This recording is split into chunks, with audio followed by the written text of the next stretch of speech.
Welcome to this Facebook Live video on the different types of manipulation that are out there in the world. So, I'm gonna invite a few people to come.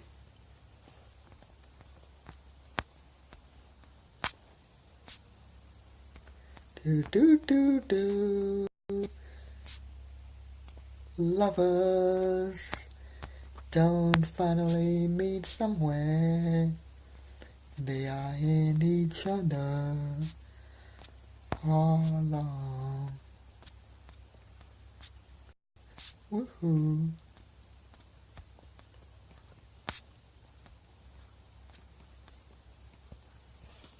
Alrighty. Hey, Alyssa says a quick hello. Hi, Alyssa. So I'm gonna play some music while we wait for more people to show up so you don't get bored.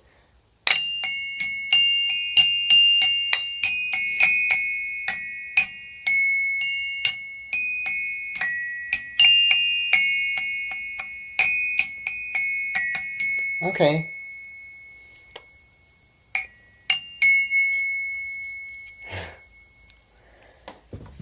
Hey, Mark. Hey, Martha. Alrighty. So yes, also feel free to click like and click hearts. That helps spread it in the newsfeed. Alright, so yeah, this topic has been on my mind for the last few days, and especially last night because my friend and I, that I hadn't seen in over a year, we ran into each other at the SoCal Veggie Fest, and then she dropped me off home, and after she dropped me off home in their car, we had a very long conversation about the different types of manipulation and how to deal with them, and the power of embodied presence and the power in naming manipulation. And also, in my Facebook timeline itself, there was a comment by somebody on one of my posts that was like, there was a long thread which was like manipulation after manipulation. So it was so educational for me in that sense too. And then something actually did happen at the SoCal Veggie Fest itself where something was so off and we were finally able to name what happened, and then we felt so much better after being able to name it. And yeah, so let's start naming some of this stuff. The first, as you probably might already know, is gaslighting, changing somebody's reality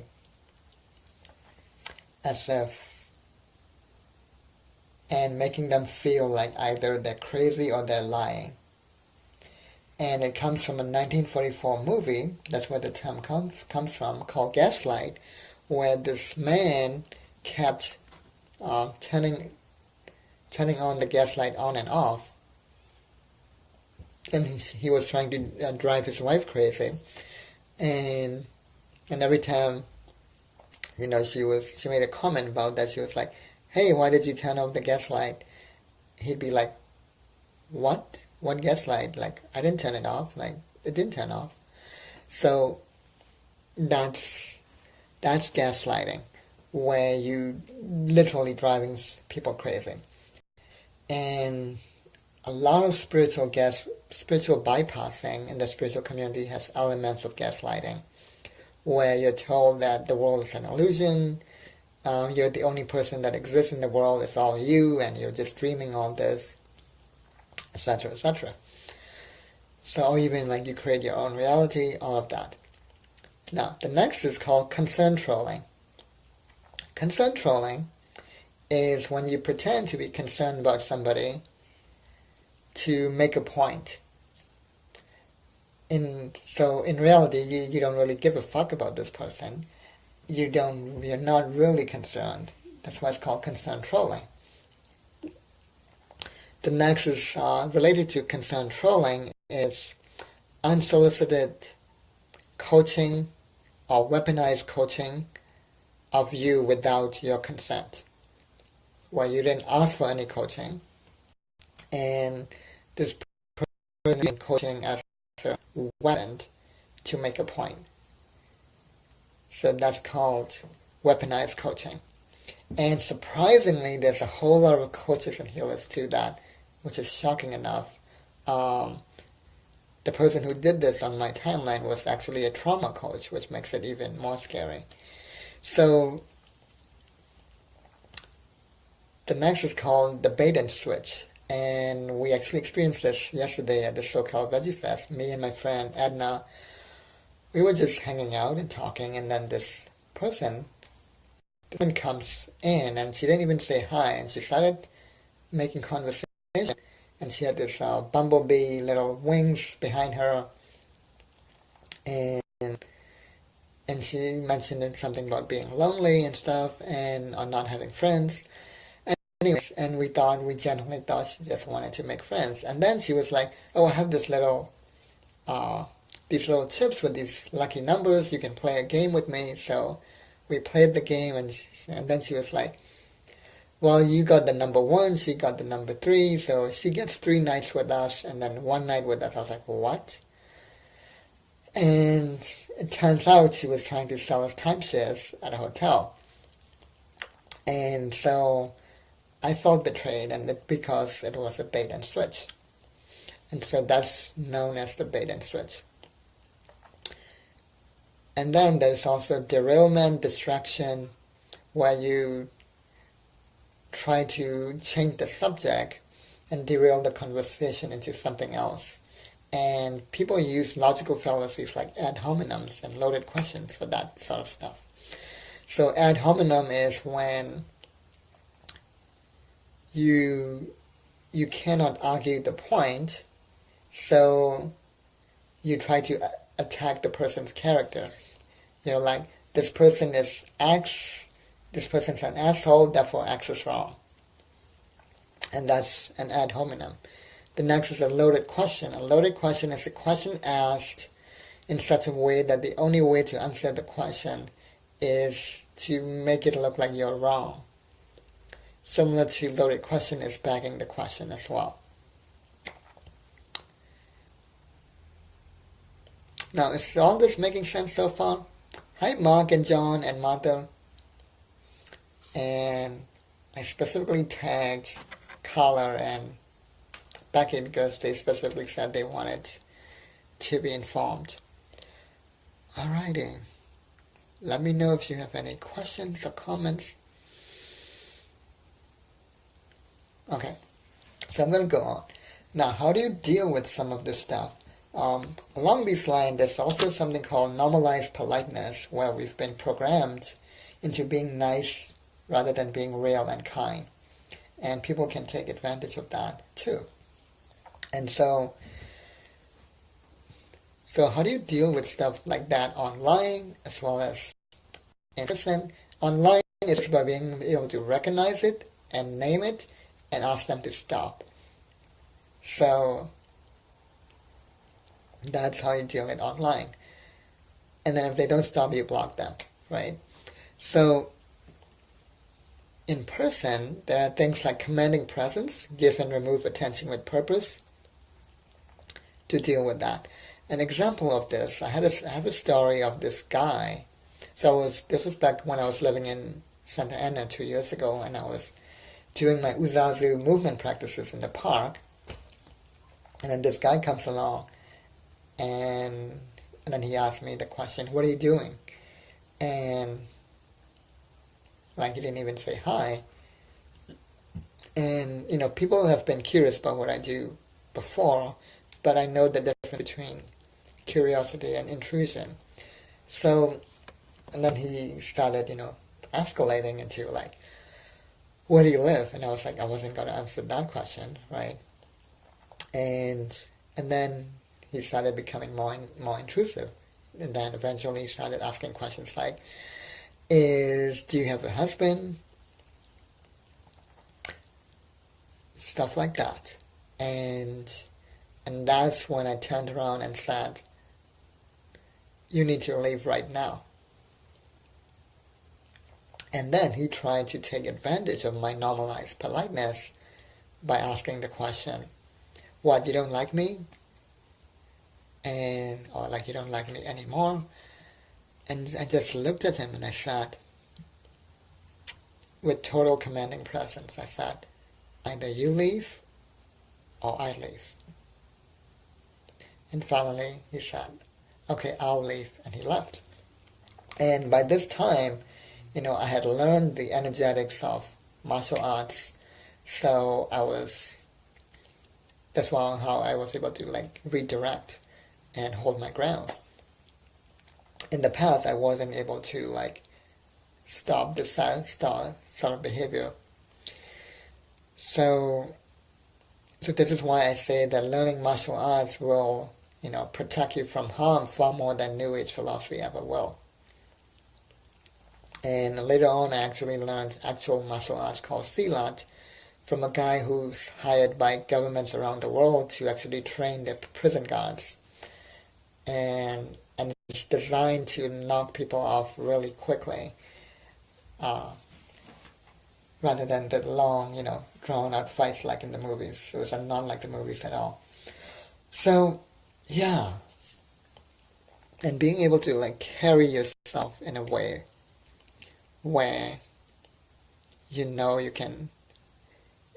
carry this vibe, right? This like energy of knowing that you can handle this sort of stuff. And a lot of it is commanding presence.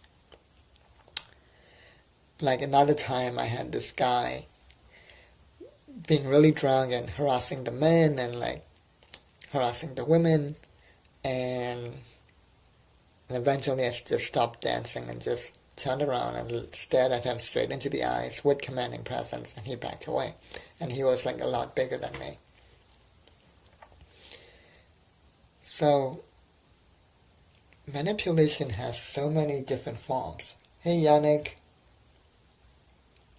So let me know if all of that has made sense and if you've experienced your own forms of manipulation in your life.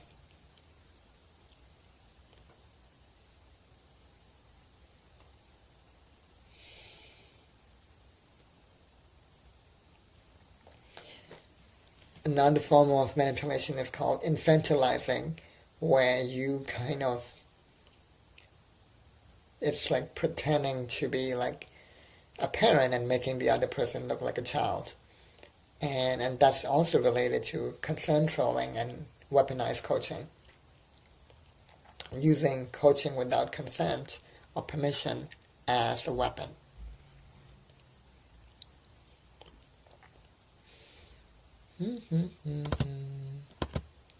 I gotta check the time now because I have call at noon.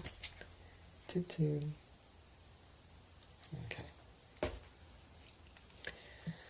Alright, I hope I listed all of them so far. So there's the bait and switch, the ad hominem, the loaded question, there's using coaching as a weapon, concern trolling, the gaslighting, spiritual bypassing. By the way, these two go together quite often, spiritual bypassing and gaslighting. If there's, especially in the spiritual community, if they're gaslighting, they're bound to use spiritual bypassing as a way to gaslight you. So that's at least 7 of them. And taking advantage of normalized politeness, so that's 8 of them. Distraction, derailment, misdirection. Oh, there's another thing called centering. Centering is when, centering and reversal, they're kind of related, is when instead of talking about the topic, they make it about themselves. It's like instead of talking about the topic, you make it about you and how, you're the victim and all of that. That's called centering.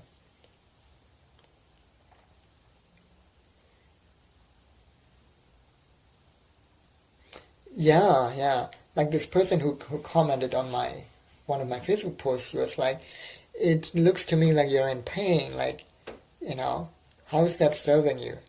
And I was like, nope, I'm not going to answer that question. That's a loaded question. It's an ad hominem. It's weaponized coaching. It's concern trolling. It's everything all at once. And I was like, no, fuck no. So, yes, the loaded question is an eye-opening thing for me, Mita-san, truly. And if you want to go deeper into this, I highly suggest studying logical fallacies. There are at least 12 of them. And also study cognitive biases, things like confirmation bias and cognitive dissonance. Study all those and you will be really educated in this, because a lot of people who manipulate, they use logical fallacies a lot. So a loaded question is a logical fallacy, and so is the ad hominem. Another logical fallacy that's often used to manipulate is the straw man argument, where you either exaggerate something or you just put up a straw man to fight against that's like non-existent. It's called straw man. Yeah, London is watching too, and so is Yannick. Yep. And taking advantage of normalized politeness is really, really big one. That's a big one too. Usually a lot of guys tend to do that with women or with other guys. Hey, London. Like one time I was with a woman on the bus, and this guy was again like intrusive right from the beginning and started asking more and more intrusive questions, and eventually, even asking personal questions like, are you shaved or are you bald, to the woman I was with. So, and this was at a time when I wasn't skilled in the energetics of martial arts and stuff like that.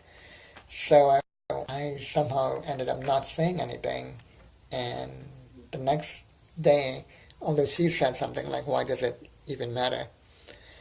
And the next day, like, I felt so much fear and guilt that I even got sick and had a sore throat, and had to use my own process of asking pain for its message to get through that incident.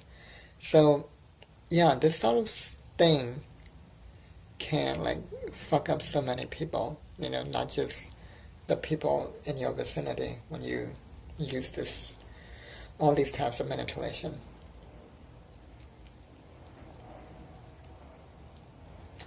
There is London.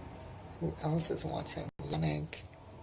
Feel free to click like and hearts again, and click share, so that this important message is propagated in the newsfeed a lot more.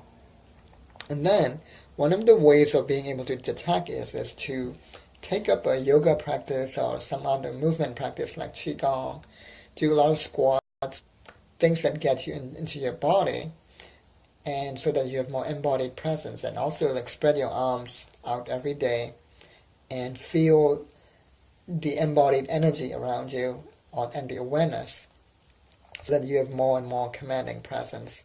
That is a really big one, commanding presence. Hey, awesome, London. London says, I got a better phone now, so now I can finally watch your live chats. Yes. Awesome. So yeah. My friend yesterday, we had this long, like 3 or 4 hour talk about all this. And she used to work at a drug and alcohol addiction center.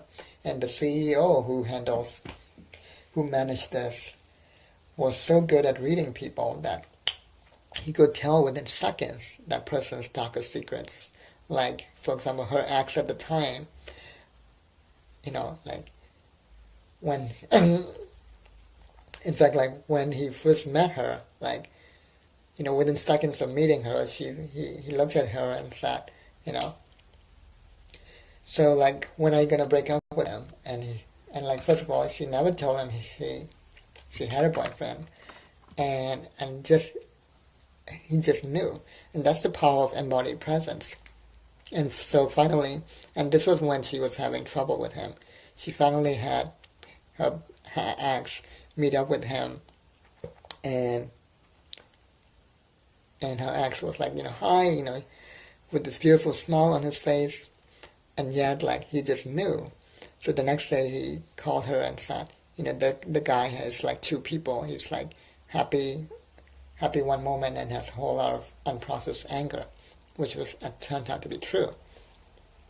Another time he was able to like know that somebody had an eating disorder within seconds, and so it was like fucking incredible to hear all these stories. And then she was like, can you believe what a guy with that kind of skill can do if he used it for the dark stuff? And I was like, he could really fuck people up. And she was like, and he did. And now he's gone through a change. It's like now using that same skill to actually help people like drug addicts and alcohol addicts. So yes, these two things in the world, clarity, and embodied presence and commanding presence, there's nothing in the world more important than that, really. Those three things. I would take clarity over being high vibe or happy all the time. And from clarity and embodied presence comes commanding presence. And that's why I do this work of naming things, like naming the types of manipulation, naming the 3 types of anger. Well, now I've discovered the 4th type. Naming the 3 kinds of desire. Naming the 4 stages of empowerment. There is so much power in naming things. Now, labels can limit us, but there's power in naming things. It's a paradox. And paradox is another really important thing. Alright, was this helpful? I think that's all I got to say for now. Let me know if this was helpful. Post in the comments below. And I'll wait for maybe 10-20 seconds.